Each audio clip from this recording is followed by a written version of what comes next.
생성형 AI 리터러시 교육을 기획하는 HRD 담당자들을 위해 교육에 포함되어야 할 5가지 핵심 요소를 제안하고자 합니다. 첫째로 리터러시 교육을 통해 생성형 AI를 어떻게 바라볼 것인지를 이해해야 합니다.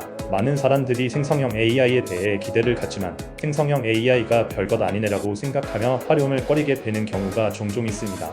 이는 생성형 AI를 완전 자동화된 존재, 즉 오토파일럿으로 기대하기 때문입니다. 그러나 생성형 AI를 모든 것을 알아서 해주는 존재가 아니라 우리의 업무를 도와주는 동반자, 즉 코파일럿으로 인식하는 것이 중요합니다. 그리고 생성형 AI를 활용하여 업무 성과를 내기 위해서는 생성형 AI에게 어떻게 업무를 지시할 것인지를 고민해야 한다는 점을 이해해야 합니다.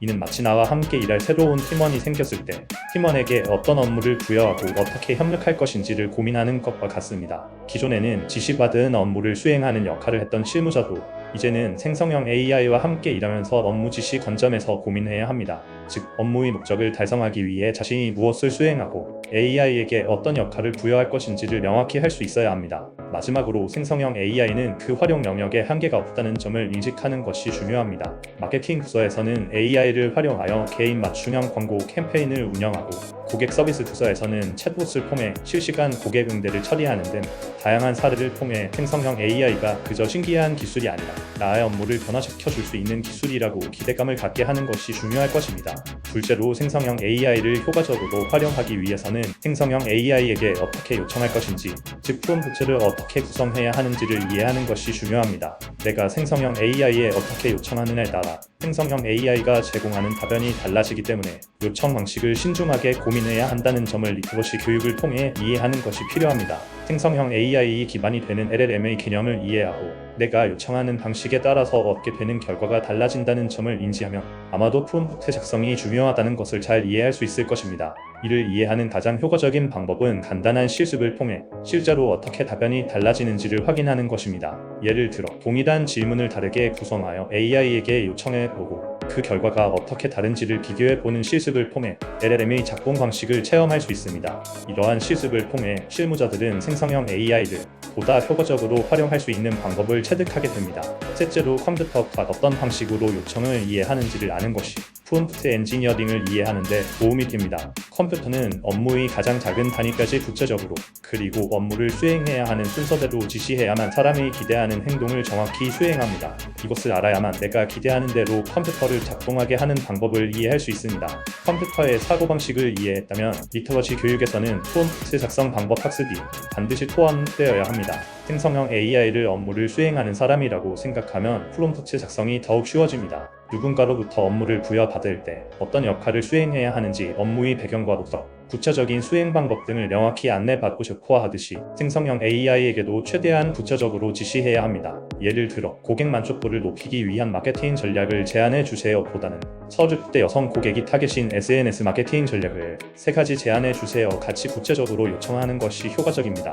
또한 생성형 AI는 환각현상, 보안 이슈, 그리고 윤리와 저작권 문제 등 몇 가지 한계를 가지고 있다는 점을 인지하는 것도 중요합니다. 생성형 AI가 제공하는 정보가 항상 정확하지 않을 수 있으며 가상의 정보를 사실로 착각할 위험이 있습니다. 또한 생성형 AI를 활용할 때 기업의 보안 정보를 활용하면 안 된다는 점과 저작권 침해의 가능성도 인식시키는 것이 필요할 것입니다. 넷째도 앞선 이론 교육을 통해 생성형 AI를 이해하고 그 필요성을 인지했다면 이제는 실제로 자신의 업무에서 어떻게 활용될 수 있는지를 실습을 통해 경험하는 시간이 필요합니다. 실무자들이 생성형 AI가 단순히 새롭고 신기한 기술이 아니라 현실 세계에서 직접적으로 도와줄 수 있는 도구라는 점을 인식하게 됩니다. 실습의 핵심은 실무자들이 생성형 AI를 직접 경험하고 이에 대한 기대감을 더욱 크게 만드는 것입니다. 중요한 것은 이런 것도 가능하구나 라고 체험을 통해 직접 생각하게 만드는 것입니다. 이를 통해 생성형 AI가 업무에 실질적으로 어떻게 도움이 되는지 그리고 얼마나 효율적으로 변화를 가져올 수 있는지를 느끼게 됩니다. 예를 들어 수많은 엑셀 파일에 분산되어 있는 데이터를 하나의 엑셀 파일로 자동으로 취합하는 작업을 버튼 한 번으로 처리하는 경험을 들 수 있습니다. 또한 취합된 데이터를 자동으로 차트로 만들어서 PPT 슬라이드에 삽입하는 과정을 통해 실무자들은 자신의 업무가 생성형 AI를 통해 어떻게 변화할 수 있는지를 경험하게 됩니다. 이러한 실습을 통해 AI가 제공하는 실질적인 혜택을 체감할 수 있습니다. 특히 해당 실습은 리터러시 교육 이후 실무에 활용하기 위한 실습 기반의 교육에 대한 기대감을 높일 수 있어 반드시 필요한 부분입니다.